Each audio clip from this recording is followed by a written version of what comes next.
Fertility boosting meal option. నేను అసలు pregnant అవుతాను అని కల్లో కూడా అనుకోలేదు. ఏ డాక్టర్ దగ్గరికి వెళ్ళినా సరే నీకు చాలా పీసీఓడి ఉంది, ఇన్సులిన్ రెసిస్టెన్స్ ఉంది, ఇన్ఫ్లమేషన్ ఉంది, అసలు ప్రెగ్నెన్సీ పాసిబులే కాదు, మీరు ఖచ్చితంగా ట్రీట్మెంట్స్కే వెళ్ళాలన్న కేసు ఇది.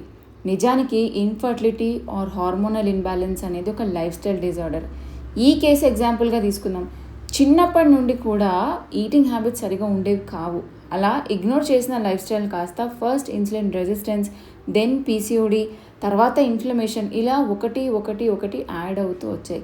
అదే లైఫ్ స్టైల్, అదే ఈటింగ్ హ్యాబిట్స్ని కరెక్ట్ చేయడంతో ఈజీగా కన్సీవ్ అయ్యారు.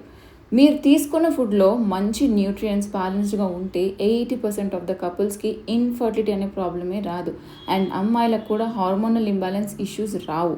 ఈ మీల్ ప్లేట్లో నేను చూపించిన క్యారెట్, పెసరపప్పు, పంకిన్లో బీటా కెరటిన్ అనే ఒక యాంటీ ఆక్సిడెంట్ మీ ఎగ్స్ అండ్ స్పర్మ్ సెల్స్ని ప్రొటెక్ట్ చేస్తుంటాయి. ఎగ్స్లో ప్రోటీన్, పెసరపప్పులో ప్రోటీన్, ఆమ్లాల్లో విటమిన్ సి మీ ప్రొజెస్ట్రాన్ లెవెల్స్ని బ్యాలెన్స్ చేయడానికి చాలా హెల్ప్ అవుతాయి.